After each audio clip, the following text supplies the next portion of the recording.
I am just annoyed with the euphemism top surgery. Let's just say it called for what it is. These doctors, their entire practice now is chopping off the breasts of healthy bearing women of bearing age, childbearing age, and the consequences of that psychologically, who knows, hormonally, and it's all for economics, or I shouldn't say all, but incentivized greatly for economics is just.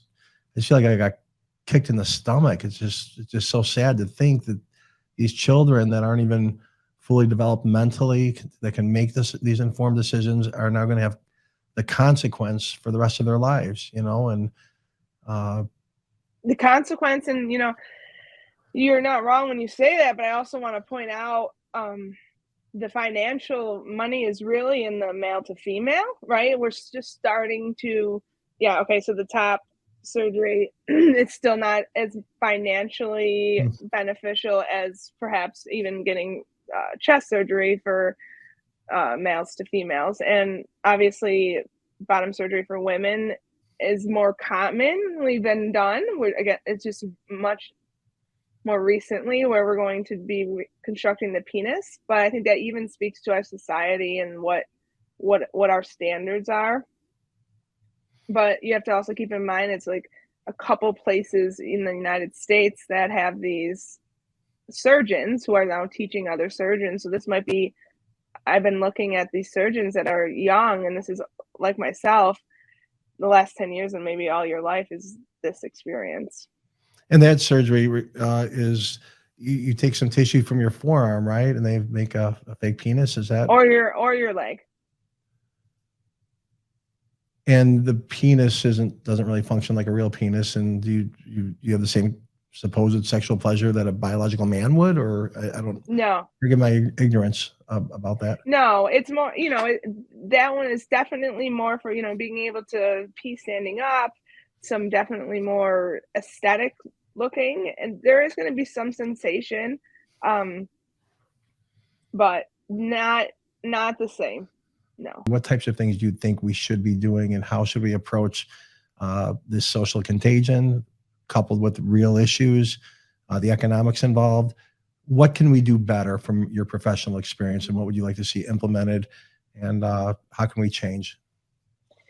Yeah, I think this is difficult because part of me wants to fear that we're going to have to really fight it before we can change it, right? I would like to, in a perfect world, I would say, okay, we need to go back to really good training of what we're doing here and what gender dysphoria is, what body dysphoria is, what being a certain gender is. Just connect, if we are being so free with gender, then why is it so connected to medical procedures? I think we need to have a lot more safeguards for children in terms of what the informed consent is.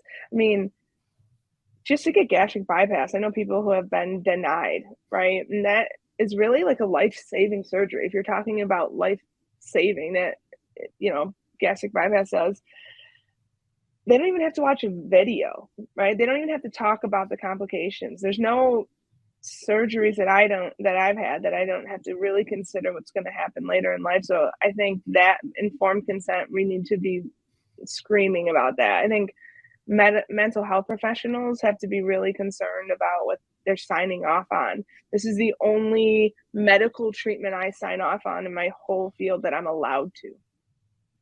It's the only one.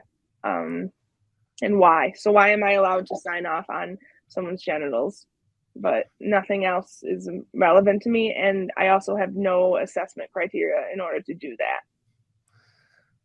And what about the parents of young people that are affected by this? It seems like their rights have been neutered, and they suffer, and they must affirm, or they're hateful, and there's an entire grieving process in the family, not just moms and dads, but siblings and grandparents. And I mean, this gender, somebody as your granddaughter or your grandson, and you have to learn a new language, or you're a hater. I mean, what kind of psychological things do you see that are problematic that as a result of these policy shifts and this cultural shift for the family and loved ones of of your patients? Yeah, I mean, one thing I would say to remind parents, and I think it took me getting to the last couple of years to actually really understand the value of this, but we have to start thinking about the way we talk to our kids more about our bodies in general. We talk about body positivity, but there really isn't a lot about body positivity.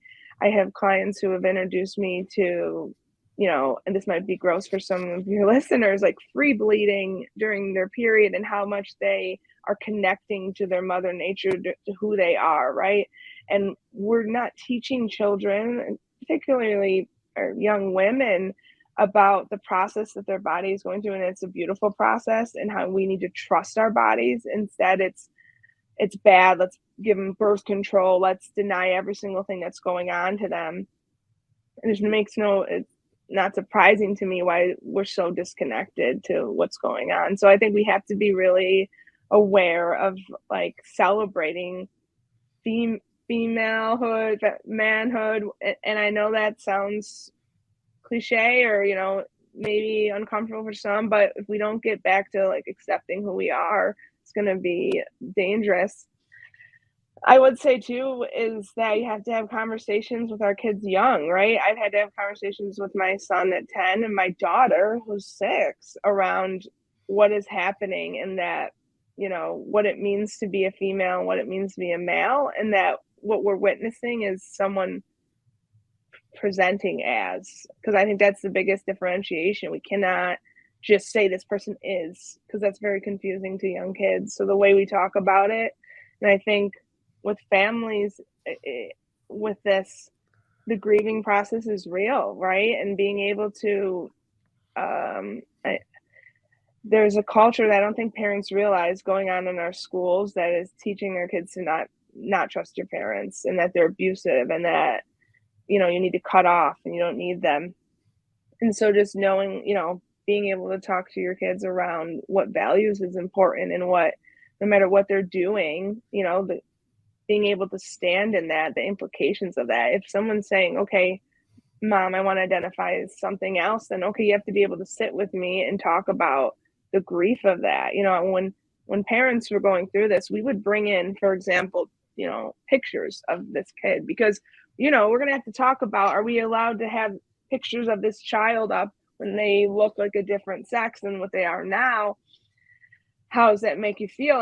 And I came from the place that we need to be able to accept this at some level, right? Either this isn't a bad part of your past. This still got you to where you are. And if you can't even see that, then we're living in a denial that's not good for anyone. So I think the process of really grieving and acknowledging what's happening is important. Yeah, and also the concept of gender-affirming care, and everyone needs to spring to attention and salute family, friends, bosses, all society, the medical community, the mental health community.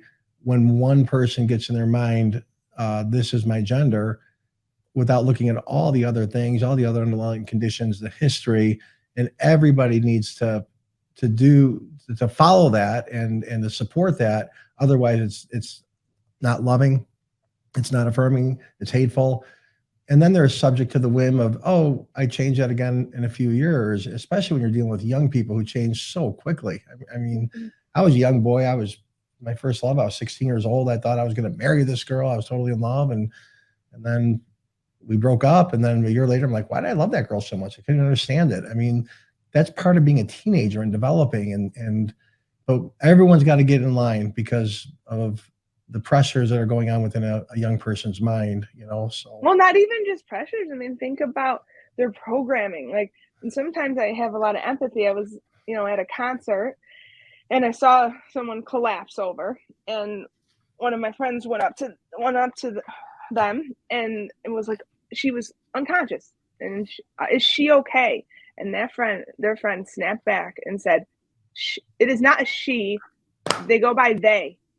And this person was unconscious, and we had to correct the correct pronoun usage. And, it was almost like it was so innate in them. And I'm like, if that's the level in which you're going around the world, I mean, think about how potentially traumatized our children are and just how hypervigilant they're walking around. And just all the time thinking, oh my gosh, if I'm misgendered, what does that mean if someone, doesn't understand? And I had one of my friends, she's in her 70s, she told me she was just watching episodes of people that are presenting as, like a male with a dress on with a beard, so she could get used to seeing very different looking people so she wouldn't be surprised anymore. And I said, so you're watching videos of that? And she's like, yeah, so I'm not don't have any more reactions anymore. I'm like, wow, so we're really like programming ourselves to be okay. I mean, I've pretty much learned the art of not addressing anybody by name or pronouns. And like I tell people, I'm not going to tell you how to speak about me behind my back.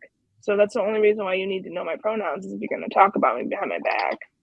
Oh, so you don't say she, her, or they, them pronouns about yourself. You don't get into that. No, because I don't need to tell you how to talk about me when I'm not around. Interesting. Well, that's logical.